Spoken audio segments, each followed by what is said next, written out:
നമസ്കാരം മലയാളി വാർത്തയിലേക്ക് സ്വാഗതം. വയനാട് ഫണ്ടുമായി ബന്ധപ്പെട്ട് രാഹുൽ മാങ്കൂട്ടത്തിൽ ഉന്നയിച്ച ചില ആരോപണങ്ങൾ, ചില ചോദ്യങ്ങൾ, അതിനുള്ള മറുപടികൾ, അതുമേൽ വീണ്ടും ചർച്ചകൾ പുരോഗമിക്കുകയാണ്. കഴിഞ്ഞ ദിവസം ഫേസ്ബുക്കിലൂടെ രാഹുൽ മാങ്കൂട്ടത്തിൽ പങ്കുവച്ച വീഡിയോയിൽ അദ്ദേഹം വീണ്ടും ഇത്തരത്തിൽ ഈ ഒരു വയനാട് ഫണ്ടുമായി ബന്ധപ്പെട്ട് നിർണായകമായ ചില ചോദ്യങ്ങൾ, വെല്ലുവിളി, അക്ഷരാർത്ഥത്തിൽ ഒരു വെല്ലുവിളിയുമായി രംഗത്ത് വന്നിരിക്കുക. ഡിവൈഎഫ്ഐക്കും അതുപോലെ തന്നെ മുഖ്യമന്ത്രിക്ക് നേരെയാണ് രാഹുൽ മാങ്കൂട്ടത്തിലിന്റെ വെല്ലുവിളി. രാഹുലിന്റെ വാക്കുകൾ ഇപ്രകാരമാണ്: KPCC പ്രസിഡന്റ് കോൺഗ്രസ് പിരിച്ച പൈസയെക്കുറിച്ചും യൂത്ത് കോൺഗ്രസ് പിരിച്ച പൈസയെക്കുറിച്ചുമുള്ള വ്യക്തമായ മറുപടി നൽകിയിട്ടുണ്ട്. അതിന്റെ അടിസ്ഥാനത്തിൽ വളരെ പെട്ടെന്ന് ചില കണക്കുകൾ പറയാം. കോൺഗ്രസ് ആകെ പണം പിരിച്ചത് അതൊരു വ്യക്തിയിൽ നിന്ന് പിരിച്ചതല്ല, ഒരുപാട് ചലഞ്ചുകളോടെയാണ് യൂത്ത് കോൺഗ്രസും പണം പിരിച്ചത്. KPCC ആപ്പ് വഴി സമാഹരിച്ച പണം ഏതാണ്ട് 4,33,000 രൂപയാണ്. ഇതുവരെയുള്ള ആകെ ചെലവ് 6 കോടി രൂപയോളം വരും. എത്രയാണ് ചിലവായത് എന്ന ചോദ്യം ഇപ്പോൾ ബാക്കിയാവുകയാണ്. ഇത്രയും ചിലവഴിച്ചെന്ന് പറഞ്ഞ് കണക്ക് പുറത്തു വന്നപ്പോൾ സംവാദം മുങ്ങിയായ പിണറായി വിജയന്റെ ആൾക്കാർ ഒരു സ്ക്രീൻഷോട്ടുമായി രംഗത്തിറങ്ങിയിരിക്കുകയാണ്.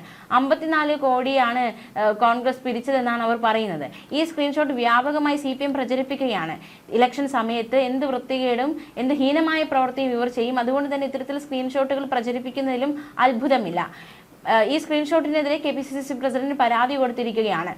സംവാദമുങ്ങിയായ മുഖ്യമന്ത്രി പിണറായി വിജയനോട് പറയുന്നു, കേരള പോലീസ് ഇപ്പോഴും അങ്ങയുടെ നിയന്ത്രണത്തിൽ തന്നെയാണല്ലോ, ഒരു വെല്ലുവിളിയാണെന്ന് തന്നെ കൂട്ടിക്കോളൂ. അതായത് ഇത്തരത്തിൽ നിങ്ങൾ 54 കോടി രൂപ ഞങ്ങൾ പിരിച്ചുവെന്ന് ആരോപിക്കുന്നുണ്ട്, അല്ലെങ്കിൽ ഇത്തരത്തിലൊരു പ്രചാരണം നടത്തുന്നുണ്ട്.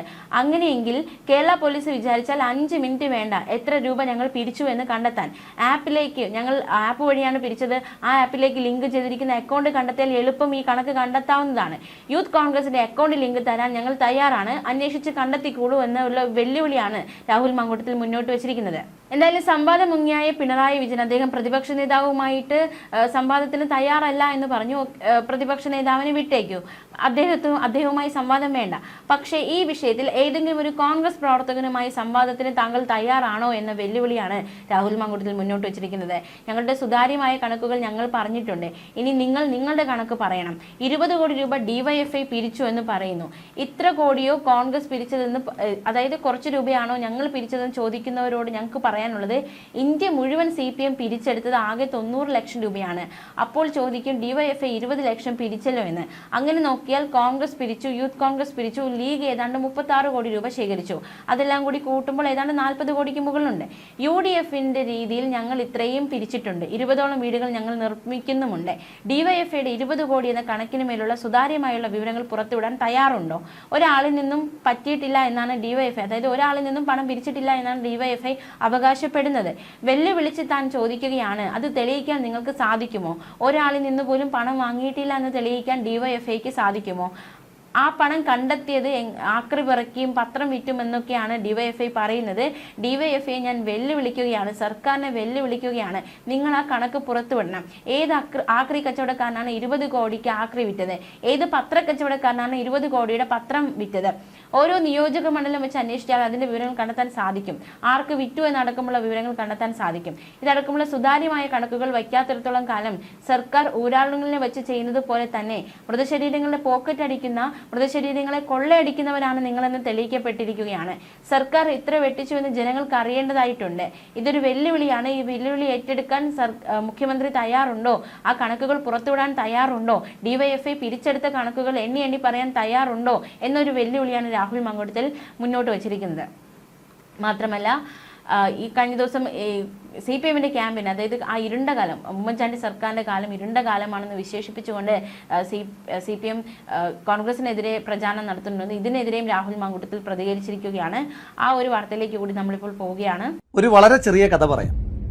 തെരഞ്ഞെടുപ്പുമായി ബന്ധപ്പെട്ട് വികസന സംവാദത്തിന് ശ്രീ പിണറായി വിജയൻ ശ്രീ VD സതീശനെ വെല്ലുവിളിച്ചു.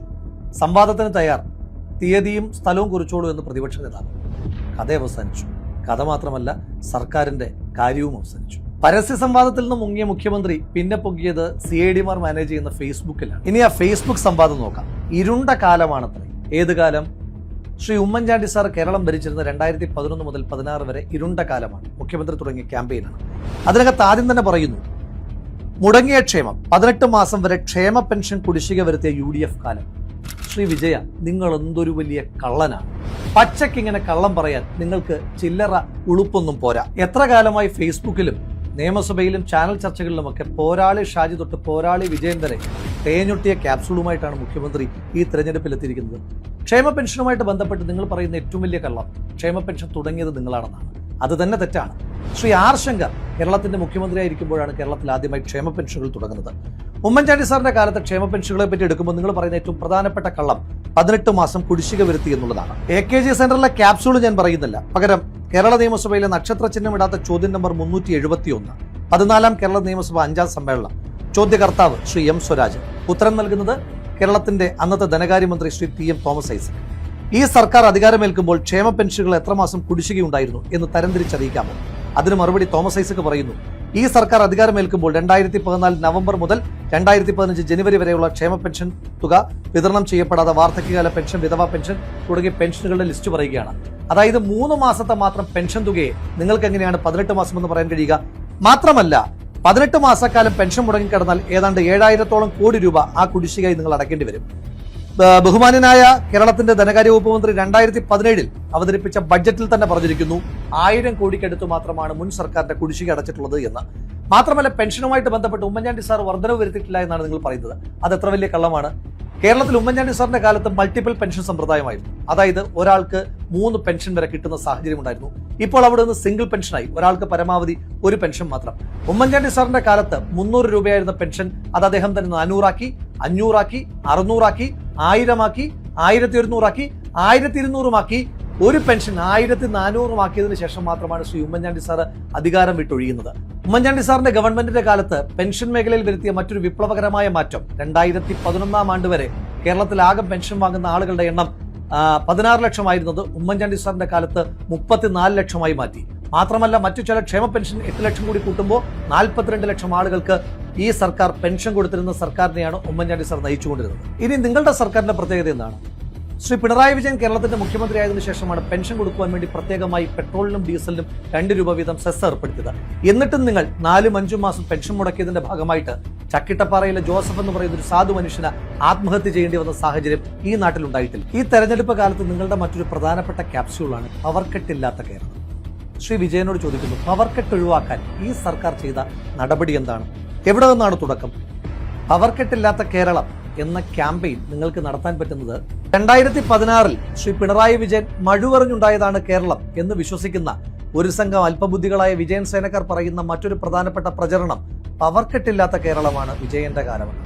ഒരു കാര്യം തിരിച്ചു ചോദിച്ചോട്ടെ, കേരളത്തിൽ ഇന്ന് പവർക്കെട്ടില്ലാതാകാൻ ശ്രീ പിണറായി വിജയന്റെ കാലത്ത് 16 മുതൽ 26 വരെ എടുത്ത സവിശേഷമായ ഇടപെടൽ എന്താണ്?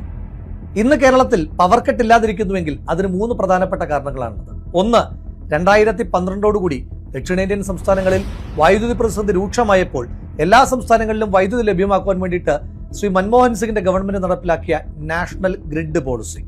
അങ്ങനെ 2013 മുതൽ രാജ്യത്ത് എവിടെ നിന്ന് വേണമെങ്കിലും കേരളത്തിലേക്ക് വൈദ്യുതി എത്തിക്കുവാൻ ആവശ്യമായിട്ടുള്ള നയങ്ങൾ ആ സർക്കാരിന്റെ ഭാഗത്തുനിന്നുണ്ടായി. രണ്ടാമത്തെ പ്രധാനപ്പെട്ട കാരണം സോളാർ മേഖലയിൽ ഉണ്ടായ വലിയ തോതിലുള്ള വൈദ്യുതി ഉൽപ്പാദനമാണ്. സോളാറിന്റെ പേരിൽ ഒരുപാട് പഴി കേട്ടിട്ടും നയങ്ങളിൽ നിന്ന് ഒരടി പോലും പിന്നോട്ട് പോകാതിരുന്ന ഉമ്മൻചാണ്ടി സർക്കാരിന്റെ ഇടപെടലുകളുടെ ഭാഗമായി 2016 14.15 മെഗാവാട്ട് ആയിരുന്ന സോളാർ എനർജിയുടെ പ്രൊഡക്ഷൻ 2026 എത്തുമ്പോൾ പല മടങ്ങ് വർദ്ധിച്ച് 1700 മെഗാവാട്ടിലേക്ക് എത്തിയപ്പോൾ നമുക്ക് മറ്റൊരു മേഖലയിൽ നിന്ന് വലിയ തോതിൽ വൈദ്യുതി എത്തുവാനായി തുടങ്ങി. ഉമ്മൻചാണ്ടി സാറിന്റെ കാലത്ത് 4 രൂപ 29 പൈസയ്ക്ക് ഉണ്ടാക്കിയിരുന്ന ദീർഘകാല വൈദ്യുതി കരാർ ഈ സർക്കാർ വന്നപ്പോൾ 6 രൂപ 12 പൈസയ്ക്ക് വർദ്ധിപ്പിച്ചത് കാരണമാണ് പിന്നീട് വൈദ്യുതി ചാർജിൽ വർധനവുണ്ടാകുന്നതും ഇപ്പോഴും അങ്ങിങ്ങായി പവർ കട്ടുകൾ ഉണ്ടാകുന്നതിന് പ്രധാനപ്പെട്ട കാരണം. ഇനി നിങ്ങൾ പറയൂ, ഈ സർക്കാർ എന്ത് ചെയ്തിട്ടാണ് പവർ കട്ടില്ലാത്ത കേരളം ഉണ്ടായത്? ഇനി മറ്റൊരു കാരണം കൂടിയുണ്ട് കേട്ടോ. നിങ്ങൾ അറബിക്കടലിലേക്ക് തള്ളിയ ഇൻഡോ US ന്യൂക്ലിയർ ഡീലും അതുപോലെ തന്നെ നിങ്ങൾ സമരം ചെയ്ത് നിർത്തലാക്കാൻ ശ്രമിച്ച കൂടംകുളം പദ്ധതിയുമൊക്കെ കേരളത്തിന് ഇഷ്ടം പോലെ വൈദ്യുതി എത്തുന്നതിന് പ്രധാനപ്പെട്ട കാരണങ്ങളാകുന്നുണ്ട് കേട്ടോ. ഡൽഹി പോലെയുള്ള ക്യാപിറ്റൽ സിറ്റിയിൽ ഉണ്ടായിരുന്ന മെട്രോയെ കൊച്ചു കേരളത്തിലേക്ക് എത്തിച്ച ഉമ്മൻചാണ്ടി സാറിന്റെ കാലത്തെയാണോ നിങ്ങൾ ഇരുണ്ട കാലമെന്ന് അടയാളപ്പെടുത്തുന്നത്? വാദത്തിന് വേണ്ടി നിങ്ങൾ പറയാറുണ്ട് ശ്രീ പിണറായി വിജയന്റെ കാലത്താണ് മെട്രോ കൊച്ചിയിൽ ഉദ്ഘാടനം ചെയ്യപ്പെട്ടത് എന്ന്. അത് ശരിയാണ്, 2017. പക്ഷേ ഉമ്മൻചാണ്ടി സാറായിരുന്നു 2016 വരെ ഈ കേരളത്തിന്റെ മുഖ്യമന്ത്രി. ഒരു വർഷം കൊണ്ട് മെട്രോ ട്രാക്ക് പൂർത്തീകരിച്ച് മെട്രോ ഓടിത്തുടങ്ങുവാൻ പിണറായി വിജയന്റെ കയ്യിൽ മാന്ത്രികതണ്ടൊന്നുമില്ലല്ലോ. എന്താ ഈ സർക്കാർ ചെയ്തത്? ചെടിച്ചട്ടി വെച്ചു, പെയിന്റ് അടിച്ചു, ഉദ്ഘാടനം ചെയ്തു. ഇതല്ലാതെ എന്താണ് ഈ സർക്കാരിന്റെ കോൺട്രിബ്യൂഷൻ? ഇപ്പോഴും ഫേസ് 2 എക്സ്പാൻഷൻ 10 വർഷമായിട്ടും പെൻഡിംഗ് ആണെന്ന് പറയുമ്പോൾ അറിയാം ഈ സർക്കാരിന്റെ മെട്രോയിലെ കെടുകാര്യസ്ഥത. മാനും മനുഷ്യനും കയറാതെ പാമ്പുകൾ കയ്യേറിയിരുന്ന മൂർഖൻപറമ്പ് എന്ന് പറയുന്ന ഒരു സ്ഥലത്തെ പറ്റി കേട്ടിട്ടുണ്ട്. അതാണ് ഇന്നത്തെ കണ്ണൂർ വിമാനത്താവളം. കേരളം പോലെ പ്രവാസ ലോകത്തെ ഏറെ ആശ്രയിക്കുന്ന ഒരു സംസ്ഥാനത്തിന്റെ വിവിധ ഭാഗങ്ങളിൽ എയർപോർട്ട് എന്നുള്ളത് ഉമ്മൻചാണ്ടി സാറിന്റെ ആശയമായി. അതിന്റെ ഭാഗമായിട്ടാണ് കണ്ണൂരിൽ വിമാനത്താവളം കൊണ്ടുവന്നതും അതിനു വേണ്ടുന്ന പ്രവർത്തനങ്ങളുമായിട്ട് മുന്നോട്ട് പോകുന്നത്. അപ്പോഴും നിങ്ങൾ പറയും, പിണറായി വിജയന്റെ കാലത്താണ് കണ്ണൂർ വിമാനത്താവളം ഉദ്ഘാടനം ചെയ്തതെന്ന്. ആ ഉദ്ഘാടനം ചെയ്യുന്ന വർഷം ഏതാണെന്ന് അറിയാമോ? 2018. 16 വരെ ഓർമ്മിപ്പിക്കുന്നു, ഉമ്മൻചാണ്ടി സാറായിരുന്നു കേരളത്തിന്റെ മുഖ്യമന്ത്രി. 2 വർഷം കൊണ്ടൊരു വിമാനത്താവളം ഉണ്ടാക്കാൻ പിന്നെയും പിണറായി വിജയന്റെ കയ്യിൽ മാന്ത്രികതയുണ്ടെന്ന് നിങ്ങൾ ആലോചിക്കണം. ഉമ്മൻചാണ്ടി സാർ മുഖ്യമന്ത്രി ആയിരിക്കുമ്പോൾ തന്നെ ടെസ്റ്റ് ഫ്ലൈയുടെ ഭാഗമായി ആദ്യ വിമാനം കണ്ണൂർ വിമാനത്താവളത്തിൽ ലാൻഡ് ചെയ്യുമ്പോൾ EP ജയരാജന്റെ നേതൃത്വത്തിൽ പുറത്ത് സമരമുണ്ടായിരുന്നു. അന്ന് പറഞ്ഞത് റൺവേയുടെ നീളം കുറവാണ് എന്നാണ്. 10 വർഷം കഴിഞ്ഞിട്ടും റൺവേയുടെ നീളമൊന്നും കൂടിയിട്ടില്ല കേട്ടോ. ഉമ്മൻചാണ്ടി സാറ് കൊണ്ടുവന്ന കണ്ണൂർ വിമാനത്താവളത്തിന്റെ ഉദ്ഘാടനം നടത്തിയെന്നല്ലാതെ ആറന്മുള അടക്കം ശബരി വിമാനത്താവളം അടക്കമുള്ള ഏതെങ്കിലും ഒരു പദ്ധതിയെ മുന്നോട്ട് കൊണ്ടുപോകുവാൻ നിങ്ങൾക്ക് കഴിഞ്ഞിട്ടുണ്ടോ? ഇന്ത്യയുടെയല്ല, ഏഷ്യയുടെ തന്നെ ഏറ്റവും സാധ്യതയുള്ള തുറമുഖമായി മാറുവാൻ പോകുന്ന വിഴിഞ്ഞം തുറമുഖം പദ്ധതിയുമായിട്ട് ഉമ്മൻചാണ്ടി സാർ മുന്നോട്ട് പോകുമ്പോൾ 5000 കോടി മാത്രം ആകെ എസ്റ്റിമേറ്റ് ചെയ്തിരുന്ന പദ്ധതിക്ക് 6000 കോടി രൂപയുടെ കടൽക്കൊള്ള എന്ന അഴിമതി ആരോപണം ഉന്നയിച്ചവരാണ് നിങ്ങൾ. ഉമ്മൻചാണ്ടി സാറിന്റെ കാലത്ത് അദാനിയുമായി എഗ്രിമെന്റ് ഉണ്ടാക്കുമ്പോൾ 1000 ദിവസം കൊണ്ട് പണി പൂർത്തീകരിച്ചില്ല എങ്കിൽ പിന്നീടുണ്ടാകുന്ന ഓരോ ദിവസത്തെ കാലതാമസത്തിനും അദാനിയുടെ കമ്പനി കേരളത്തിന് നഷ്ടപരിഹാരം തരണമെന്ന് പറയുന്ന എഗ്രിമെന്റ് ഉണ്ടായിരുന്നു. അതടക്കം വയലേറ്റ് ചെയ്തുകൊണ്ട് നിങ്ങൾ വൈകിപ്പിച്ച വിഴിഞ്ഞം തുറമുഖം ഇപ്പോഴും ഫുൾ ഫ്ലഡ്ജിലേക്ക് തുറന്നു കൊടുക്കുവാൻ 10 വർഷങ്ങൾക്ക് ശേഷവും നിങ്ങൾക്ക് കഴിഞ്ഞിട്ടില്ല എന്നുള്ളത് എത്ര വലിയ പരാജയമാണ്. കേരളത്തിൽ ഇനിയും തുടങ്ങുമെന്ന് പറഞ്ഞിരിക്കുന്ന 3 തുറമുഖങ്ങൾ എവിടെയൊക്കെയാണ് നിങ്ങൾ ഓപ്പൺ ചെയ്തിട്ടുള്ളത് എന്നുകൂടി ഒന്ന് പറഞ്ഞു തരാം. പാലാരിവട്ടം പാലം ഓർമ്മയില്ലേ? പാലാരിവട്ടത്ത് മാത്രമല്ല കേട്ടോ, കേരളത്തിൽ 227 ഇടത്താണ് പുതിയ പാലങ്ങൾ 400 ദിവസം കൊണ്ട് ഉമ്മൻചാണ്ടി സാറിന്റെ കാലത്ത് നിർമ്മിക്കപ്പെട്ടത്. അതിനകത്ത് തന്നെ 100 പാലങ്ങൾ വലിയ പാലങ്ങളായിരുന്നു. എന്നിട്ടും അതൊന്നും റിപ്പോർട്ട് ചെയ്യാതെ ഇല്ലാത്ത അഴിമതി ഉന്നയിച്ച്, ഇല്ലാത്ത ബലക്ഷയം ഉന്നയിച്ച് പാലാരിവട്ടം പാലത്തിന്റെ പേരിൽ നിങ്ങൾ ഒരു സർക്കാരിനെ താറടിച്ചിട്ട് വർഷം 10 കഴിഞ്ഞിട്ട് ഇപ്പോഴും ഉമ്മൻചാണ്ടി സാറിന്റെ കാലത്ത് നിർമ്മിച്ച അതേ പാലാരിവട്ടം പാലത്തിൽ കൂടി തന്നെയല്ലേ ഈ വാഹനങ്ങളെല്ലാം കടന്നു പോകുന്നത്?